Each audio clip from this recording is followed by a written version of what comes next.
Yeah, getting ready for the interview.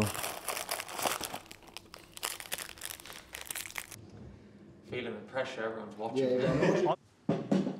Who should wear a cap? Kan die ook dicht blijven, deze? Ja. Nice, hè?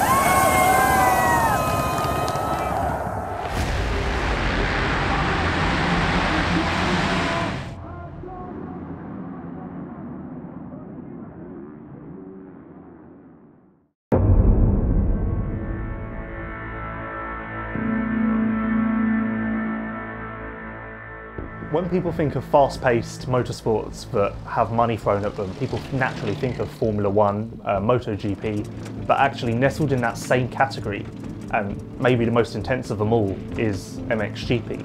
It's undoubtedly the most physically demanding sport in the world, and also these are riders that are racing on back-to-back weekends in different countries and different continents. MXGP is one of the most exciting series in the world currently for motorsport. Anything can happen, any time of day. These guys are putting in the work. It's a full-time job.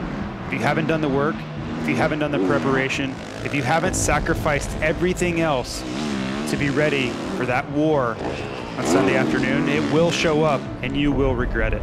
MXGP is a global encapsulation of motocross, really. A frankly ridiculous sport that blends extremes of skill, bravery, fitness, judgment, and, let's be honest, wanton delusion.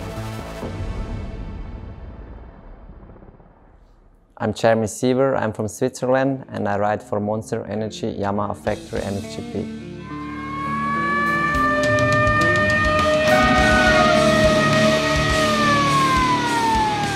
He's a guy, especially in the last 2 to 3 years, that's really doubled down on getting the job done and being dedicated and focused to battling the most competitive athletes in the class. And finally, Jeremy Siever rounds out the final turn. He wins for the first time in MXGP. Yeah, I'm on the podium and I'm quite frustrated, but I have to be happy. I won my first race, made a good gap, and I'm on a good position right now. Jeremy is a rider who has obviously never missed a Grand Prix in his professional career.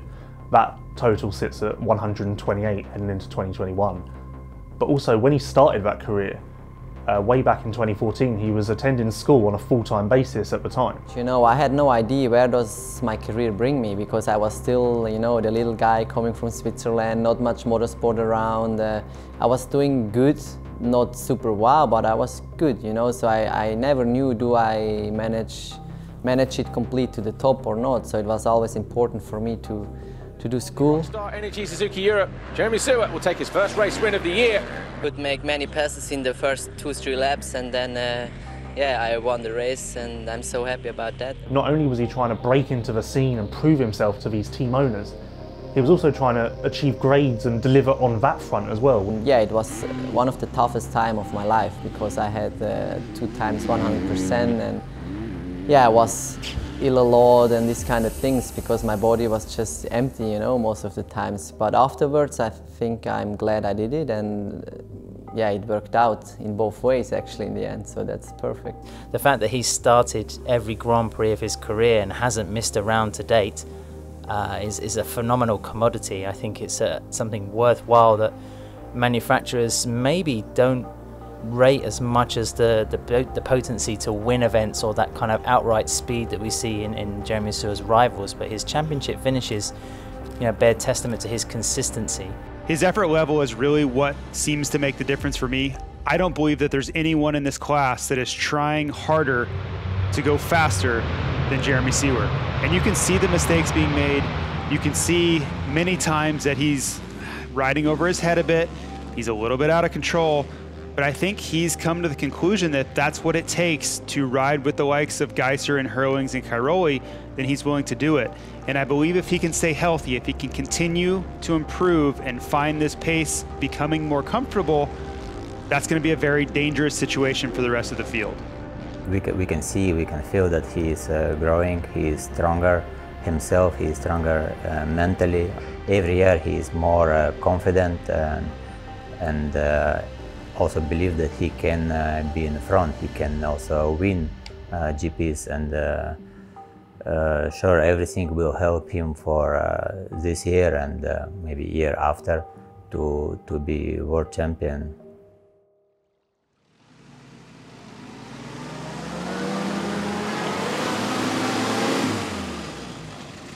I can't get it turned on time.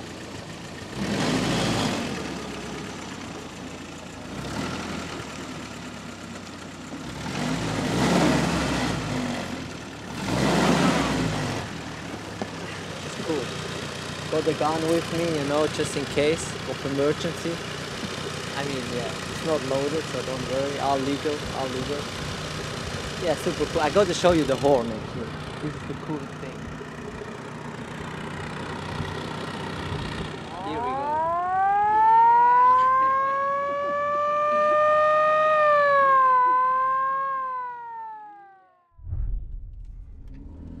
So just on the way to Lommel, gonna go do some riding, and yeah, gonna go in air first.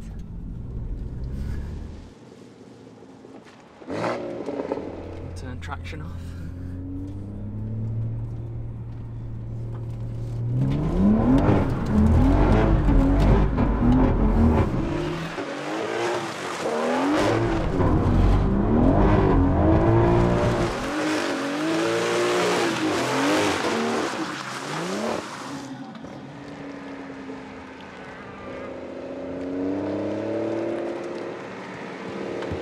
The pressure's always on yourself. You know what you need to do, and if you want to continue on this path and have the support that you have now, yeah, you always have to give everything, and it doesn't matter if you're on a private team or if you're on the best factory team in the paddock. You have to give everything and do what you can, otherwise, yeah, it's going to be the last year.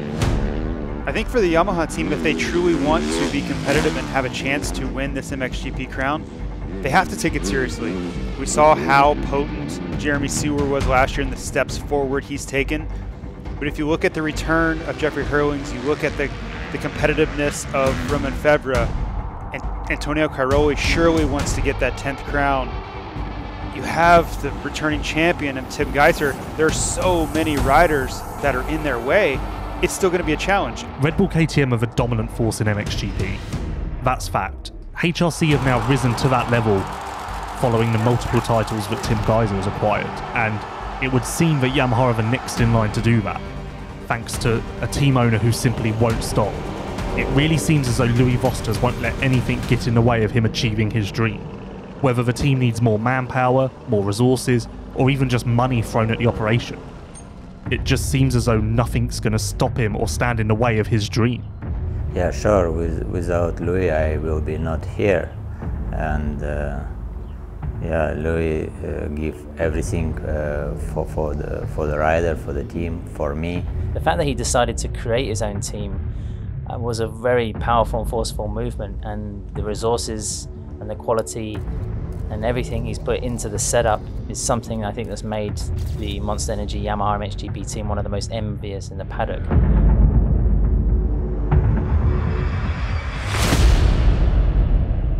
I'm Louis Vosters from the Netherlands, Bergijk. I'm team owner from Yamaha Monster Energy Factory MXGP team. One of the things that I think sets him apart from everybody else is the fact that he is now focused 100% on that motocross team and becoming a world champion.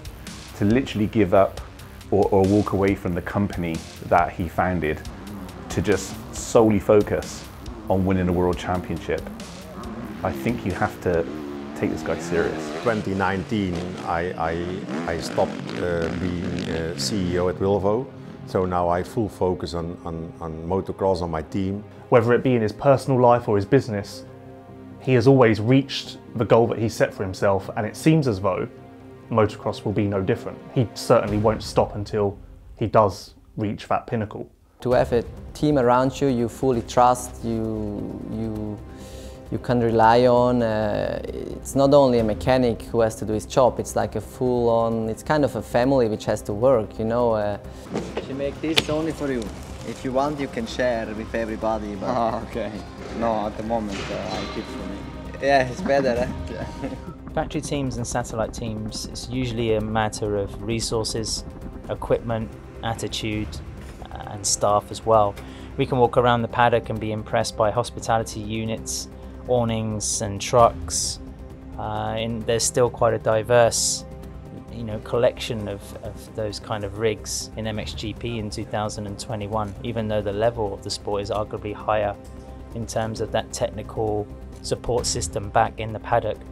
Calvin Vlanderen was one of those MX2 riders who achieved great things. He won GPs, he was on the podium many times. So he entered MXGP with aspirations of doing the same. Obviously he wanted to be at the front, that's what he was used to. But when it came time to move on to the 450, a lot of doors were shut.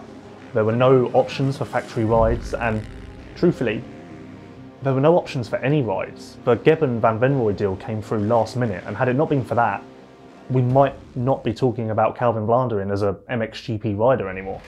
My name is Calvin Vlanderen. I'm from South Africa, but I race for the Netherlands, and I race for Gebben Van Venrooy Yamaha. I think he proved that he can be one of the leading riders in MXGP. I mean, he took his first MX2 victories in quite impressive fashion in Indonesia. And here he is, Calvin Vlanderen, Team HRC takes the win and the overall victory here at the MXGP of Indonesia. It's unbelievable. I mean, there's no words for it. I'm just speechless. Those last two laps were so long. The team was encouraging me. I just pushed, but it's incredible. I just want to say thanks to my whole team, my family, my girlfriend, and lucky that she's not here, but just everyone, thanks so much. One thing that's been holding Calvin back has just been the attrition that's eaten away at his results in terms of putting together a consistent campaign. Injury is probably one of the biggest, or the biggest rival any rider will face when it comes to motocross and Grand Prix racing. And at the moment, Calvin is still trying to get the better of that foe. Yeah, we're here in Eindhoven today for some physio, some rehab for the knee. It's not really rehab anymore. I'm pretty much past that phase, but it's just building the muscles up and getting it strong to be back on the bike. That's necessary at the moment. So coming back from an injury is incredibly difficult because not only are you chasing riders that have been training and testing during your downtime, you're also trying to just get your body back to full strength on the level that it was pre-injury. So the two most important aspects of returning from injury are managing expectations so you don't get disappointed if there are struggles, and then setting attainable goals so you can continue to improve throughout the season. And hopefully by the end of the season, you're right back where you were, but it has to be a process. Riders who come from good backgrounds have the opportunity to pay for rides, pay for deals, and accelerate their career a little bit. Obviously not everyone can do that, and in Calvin's situation, he's come across from South Africa with nothing, no family. He's really building himself as a person from zero. My dad got a call from a German team, Bodo Schmidt, say, oh, we want Calvin to race the full season, we want him to stay here in Europe. And I was like, yeah, damn, I want to race for sure, I want to stay here. So I had the bag for 3 weeks. I lived with that the whole year. And just looking back, like where I lived like in a small passageway to the bathrooms of this workshop. But at that age, you don't know any better. You just, you have one goal, and that's to race here, and you want to make it as a MXGP World Championship racer. The fact that Mitch Evans was bumped into HRC meant that the bosses, the likes of Marcus de Freitas, Roger Harvey, and the rest of the crew, in red, saw something in the Australian which he had proven in fleeting outings in MX2. You could argue and say that his rate of injury and accidents was on a similar level to Calvin, so who deserved the ride more? But there is something to be said for the way a rider moves in a team, the way a rider builds a team, the way a rider works with a motorcycle, develops it and creates a bit of a team ethos, and maybe HRC thought that Mitch was a better fit or a brighter prospect in terms of what he could offer in future years. Having said that, I think Calvin is an extremely capable rider. If he can stay healthy, avoid the mishaps and misfortune and keep his confidence up, then I think he's going to be proving a lot of people wrong. It frustrated me a lot when it happened. When I heard that Mitch got signed instead of me, I was like, you know, why him? Why not me?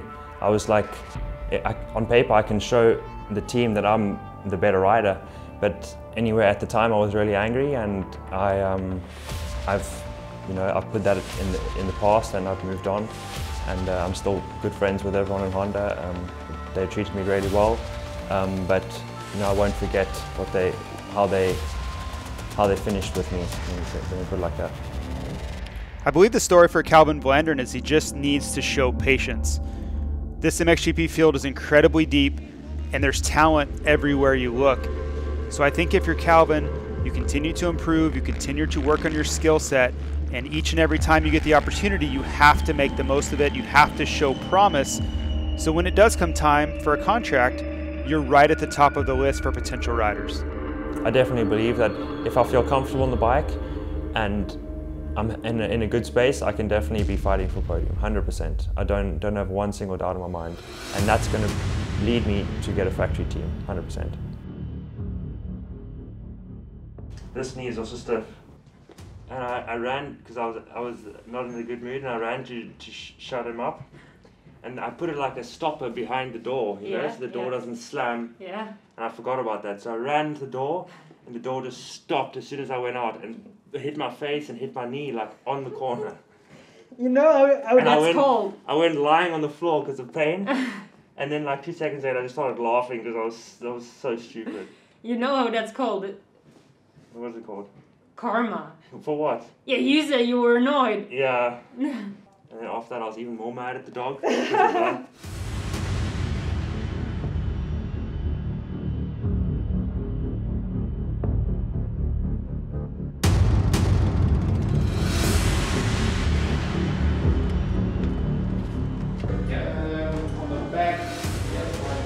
Just make sure you're completely within the lines here. Yeah, Yamaha took the decision for Ben to put him here in our team. It was quite late in the season, but at the end of the season actually. But I think it's really good to have one young rider, one talented young guy with those top riders. I think this will work. Very good. Motocross was something I just did for fun, and you know, it was becoming more serious, you know, through the years, and yeah, to be here now is, when you look back, it's been an incredible journey. Ben Watson is now Great Britain's hope, essentially. He's on a factory team, he's exited the MX2 class with 2 overall wins and multiple podiums. At the end of 2020, he was undoubtedly one of the leading riders, not only in the MX2 class, but in Grand Prix overall in terms of his form and his confidence. Ben Watson, 3rd on Sunday, 2nd on Wednesday. Your overall winner here today for the first time in his career. Obviously the ultimate goal is to become a world champion, and that is, you know, my next step, what I have and what I really want to achieve before I stop racing a bike. And he really fits on the 450. So what we see now, his riding and riding style, and he looking really good on the 450. Sure, he need to be still more faster, but I hope I know it will coming. Okay, come on. Push. Okay. Thanks. Yep. Okay, very good.